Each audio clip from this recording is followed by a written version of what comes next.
Right, good afternoon, and thanks for clicking on to the Thursday edition of Vogan's European Outlook. Before we continue with the video, be sure to hit that like button and subscribe if you haven't already done so. We have got lots and lots going on at the moment.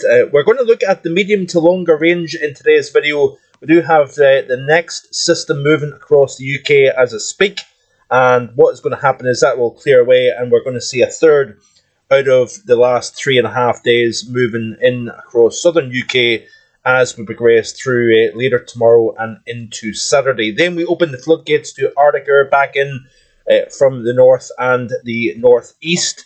And the question mark is going to be how strong is that Arctic air mass going to be, and how long is the cold going to last? So this is off the GFS ensemble. Upcoming 5 days, play through the loop. You can see here that the cold descends across both UK, but not only that, the southwestern UK, even in the northwest Africa. Looking at the model as we continue to press through, this is all the way out to the 20th of the month, you see the cold starting to ease off. But it's in stark contrast to the CFS V2. I know the CFS has a warm bias, but nonetheless, it is rather interesting to see how it doesn't really see cold that well. This is the upcoming 7 days. This is the 8 to 14 day. Yep, it is showing cold, but not for the UK and Ireland. It's actually primarily Central and Southwestern Europe into Northwest Africa. And then as we move into the period towards Christmas, it's showing quite a warm signal overall. But I want to look at a couple of interesting things at the moment that's going on within the models. Stratosphere, for example, is rather interesting. There's been quite a few runs in recent days showing the strengthening of the PV, but then also this is the 10 millibar level, by the way. So this is the upper levels of the stratosphere, and if we play through this loop, this is showing temperature anomalies at 10 millibars. So the blues obviously colder than average, the oranges are warmer than average, and you can see here that we do have colder than average temperatures across the pole itself. We've got a little bit of warming out with, but it's really as we go through the next week to 10 days or so, we still have that cold look within the PV in the upper levels all the way out to the middle portions of the month. But it's once you start to push towards that period, this is Thursday the 12th, notice here the warming now starting to show up over the Asian side of the pole, and then a real burst of warmth here. So the question mark is what's causing that? My thinking would be that we're building heights up into the Arctic troposphere, and that's creating a frictional effect, creating waves within the vortex itself. And when you get these wave breaks, you're increasing the temperature, weakening the vortex, slowing down the mean zonal winds as well. And we are seeing quite a substantial warming of the PV at 10 millibars as we move towards the 19th, 20th of the month here. Is this anything to grab a hold of and get excited about, or is it a blip? This is going to be the question that we need to continue to look at, ask the question, but we'll only know through time whether this has significance further down the road. But it's generally the GFS model is indicating a strong warming. If we take another look at this here, this is the 10 HPA temperature and heights. Play through the loop. You can see here a fairly robust polar vortex at 10 millibars as we progress through the next week or so here. Some fairly cold numbers, temperatures into the minus 90s, not that far to the north of the UK, as can be seen in this graphic. And then as we move towards that 15th through 20th period, we're seeing a very, very strong warming taking place and quite a significant southward shove of the PV off the axis down into North America, the North Atlantic, and towards Europe as well here. So the question mark would be, is this a good indicator, perhaps more for North America as opposed to the UK? My concern slightly would be that this forces a cross-polar flow, like we've seen in the last week or so, into North America, and therefore we see the temperature gradient increase between Caribbean and Eastern North America, forces a stronger jet, and then that jet then becomes very powerful crossing the Atlantic and towards Western Europe. That is going to be the thing that cannot be thrown out in terms of a potential going towards the Christmas, New Year, and possibly the early portions of January. I want to look also at the ECM. This is the ensembles, by the way, and I want to go back to the here and now. This is looking at the global picture, obviously. You can see through the upcoming 7 days, high pressure slightly to the west and north of the UK. We're going to see a trough. That system that moves through Friday into Saturday clears out. It deepens as it moves into Europe. That then allows the high then to retrograde slightly west and north. We've got a northerly flow that's been obviously explained in the past few days. But what happens with this pattern as we go through the course of next week and beyond? Notice here the ECM ensemble here. So this is obviously all the members run together to create a better handle in terms of what we can expect. But Sunday, this upcoming weekend, 8th of December through Sunday of next week, this is the 15th, obviously, you've got quite a stretched out, elongated area of high pressure, generally from the central North Atlantic to the north of the UK with a negative underneath.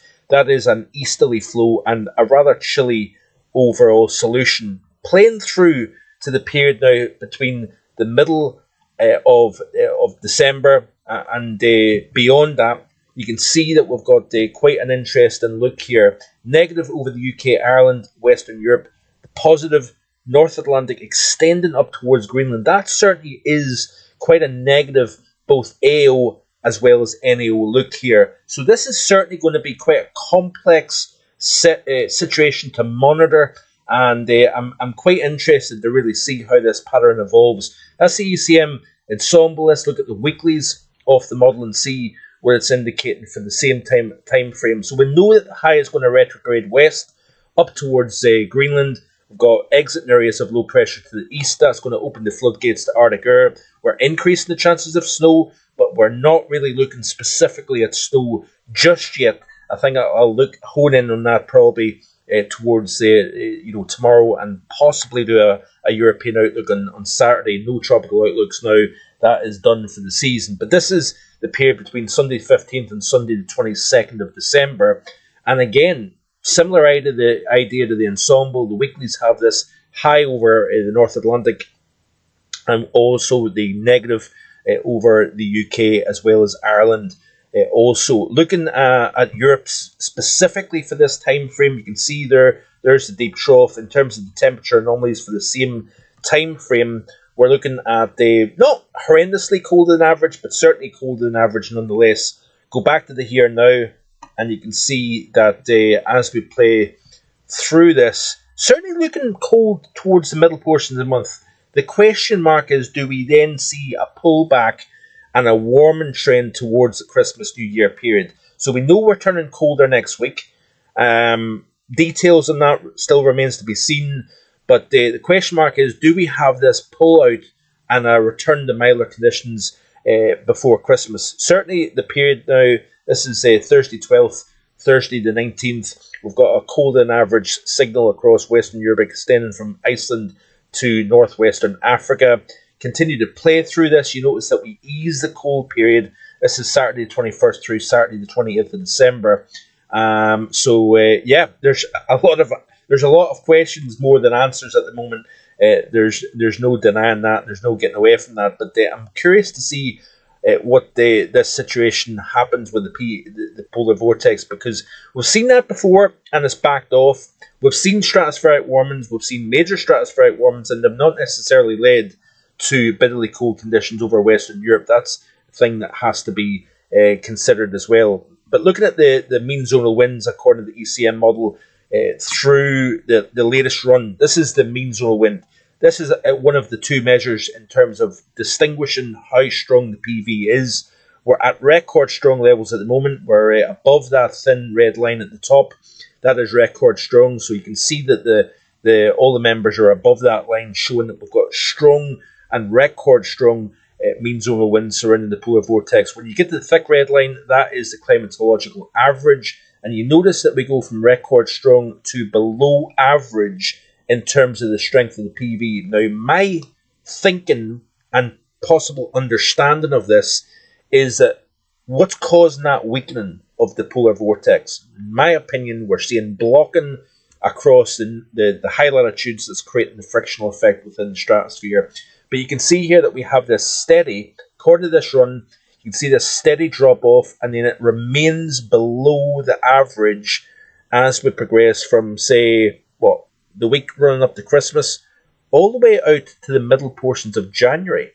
It's indicating a weak polar vortex and weak mean zonal winds here. So one of the reasons why I'm slightly confused about the medium range is the Mann-Julian oscillation, because you look at the latest run of the ECM, you can see that we're starting to rotate. We're in the warm phases at the moment, and we're still seeing a colder signal in this warm phase of the MJO, which is quite interesting. This is something I perhaps didn't envision at the end of November, that we would be in the warm phase of the MJO and still have a flirt with colder. We're not properly in the cold until we get through the weekend and into next week.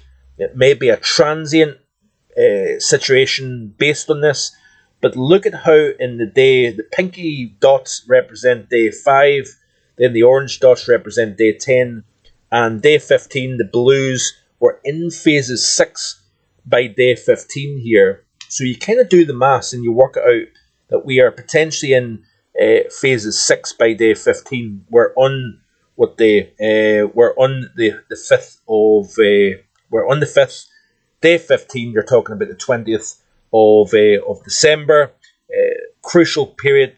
Obviously, many people get excited about Christmas and New Year and the prospects of a white Christmas. But we're in phase 6 by the time we reach day 15, according to the model. Then do we rotate into the phases of 7 and 8 by the time we reach the Christmas New Year period? That's going to be the question here. But there is a lot of things going on at the moment here, and I certainly would encourage you to stick around. The GFS ensemble indicates that we're going through phases, out of phases 4, into phases 5, possibly into phases 6 over the next 7 days or so. But that stratosphere is one thing. The high latitude blocking is another thing. And let's just kind of try and piece the dots, join the dots, should I say. That's probably the best way to put it. Look at the Arctic oscillation, by the way. It's actually going firmly into negative territory for the foreseeable future. Hint, hint. And the NAO, how's that looking? We're actually slightly positive at the moment. We're going back towards the tank. Then there's a recovery in the NAO during the middle portions of the month. So, interesting stuff. Food for thought, if anything. Probably more questions than answers at the moment here, but certainly I'm going to endeavour to try and keep you up to date as much as I can in terms of this medium to longer range pattern. But interesting times. I certainly encourage you to stick around here on the channel. I'll see you next time with more. Bye for now.